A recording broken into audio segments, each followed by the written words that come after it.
Yes, ready to go. We're ready.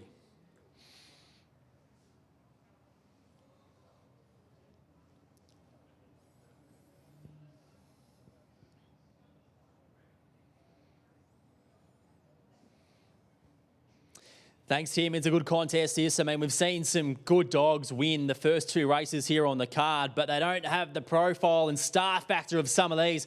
A part of this contest being race 3. They are Hurricane, Poor Damon, who do some really good things week after week. And boys, despite Hurricane being unsuitably drawn last week, he's definitely come up with a better draw tonight. A good speed map, and he looks to be the logical option. Firstly to you, Nath. Yeah, I think so. He's a greyhound that was pretty unlucky last week off the extreme wide draw, and he didn't quite have the pace to get over in a maturity heat. He draws a 6-dog field, which is an advantage. He stays at 500. He doesn't have a great deal of pace around him. I expect him to get a forward pattern here, and he's been a winner over 595 recently, Jace. He's very strong, and I think he gets the right setup here tonight. Poor Damon always needs to be included. He's going to be last. He's going to be hooking wide, but he's got a powerful finish. One highly connected, most probably the likely leader, relishes box 1, and he's had a bit of a freshen up for a month. I expect him to show some good speed early. And number 5, Poor Carver's an honest campaigner that could find itself in a forward position as well. But I really think Hurricane's a really nice bet here in race number 3, and he's clearly my on-top selection. And Michael Ty, you probably see this race through a very similar lens. Yeah, very similar lens. I just want Hurricane to begin a little bit better, cross the rail, and it's going to be very, very hard for him to get run down if he's on the rail and at full momentum. But the one thing I want to see ticked off here early is Hurricane clearing number 2, Prison Break. If he can cross Prison Break, that'll be half the battle here. And I said, I just want to see him out in front at full momentum. Poor Damon will be charging home, but I'm hoping it's a case of Poor Damon leaving his run too late. Thought Hurricane was a great price here. Both myself and Nath have marked him around that 240, 250, and that's what you're getting here on Tab Fixed Odds. So looks a great bet to me here at the price. Number 4, Hurricane, 4, 8, 5 and 2, my top 4 here, Jace. Okay, so everyone in agreement that Hurricane is very well placed to win this race. We know the power of which he possesses week after week, and tonight could find himself in a very handy position. He is the on-top selection. Let's get upstairs with James Vandermart for the 3rd on Maturity Night. And they're at the start now, so they are about to move in. So the favourite into 230, Hurricane. He was one of the runners last week that was beaten by the awkward draw, being such a hard railer, and he is a relentless railer.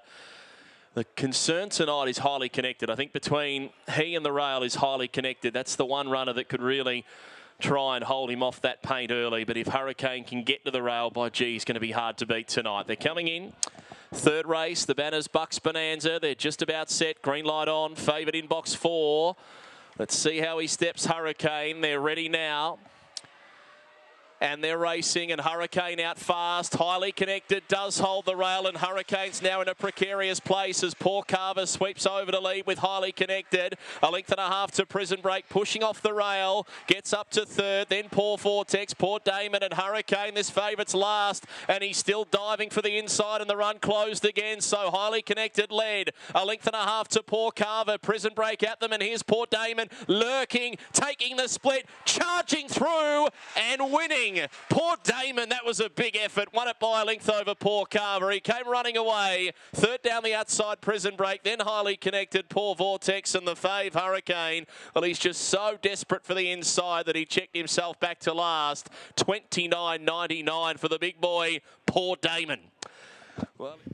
Well, Dark, I mentioned before, what does barge factor mean? I reckon that was barge factor 101. Poor Damon, he stalked the leaders. He looked to burst through at some point. It probably took a little bit longer than what we thought it was going to, but too strong in the end. He was. I just love the gaps he took there late, and what he needed in that race was just a little bit of trouble up front. That did eventuate. There was no clear leader. There was a bit of bullocking and a bit of bumping. Hurricane crossing over to the rails and just met a dead end there with number 1 highly connected. Poor Carver was attempting to cross the lead, couldn't get past highly connected either. Then the 7 was there as well. All of a sudden they're in a pack here, and whilst that's happening, look at Poor Damon here covering the extra metres. That didn't bother me at all because you knew he'd just be strong in the back half of the race, Nathan. Then he took the gaps like a good dog does. Great gutsy win there to Poor Damon. Well, he was in front of Hurricane going through the catching pen the first time. I knew that was confetti for me because we thought he'd be 4 or 5 behind Hurricane and unable to pick him up. Hurricane began well, and then he kind of just got in a logjam, even though a small field. Highly connected was kicking up. Prison Break was on the fence where he wanted to be. Poor Carver showed pace and got outside the leader, and that just caused Hurricane to lose a bit of momentum.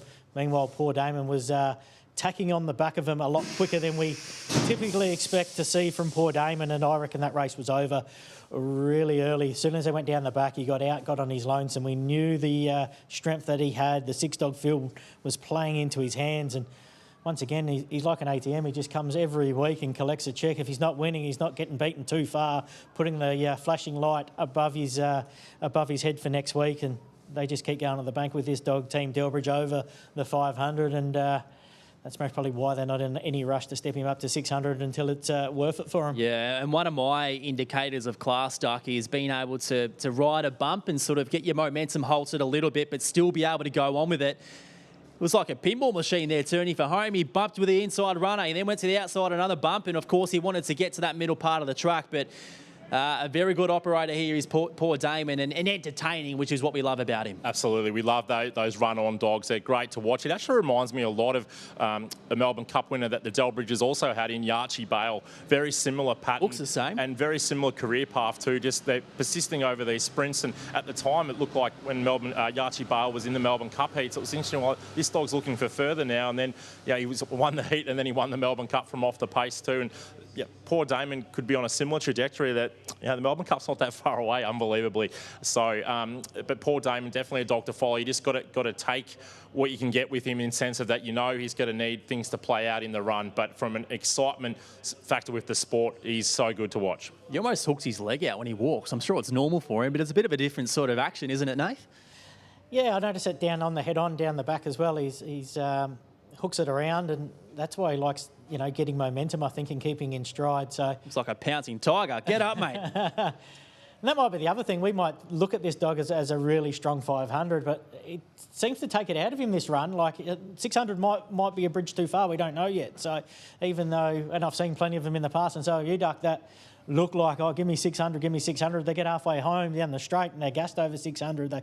They find out at that 550, 560 mark, and old mate's just come from the soccer club by the look of that shin guard. It looks like Caleb Daniel. He'd have his helmet on, not his shin guard, wouldn't he? But the helmet on too. Did he? Yeah. Oh, it could be Caleb Daniel. He was well equipped. Does he play local league? Oh, he'd fit in the under 15 somewhere, for sure. Jeez, he racks him up, doesn't he, old Caleb Daniel? He knows how to find the footy.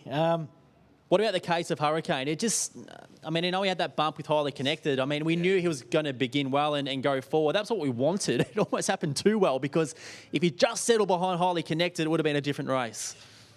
Prison Break got him on that fence, and Prison Break didn't want to move up initially. He was happy to hold the rail through the catching pen, and that's where Hurricane wanted to be. I think Hurricane actually bet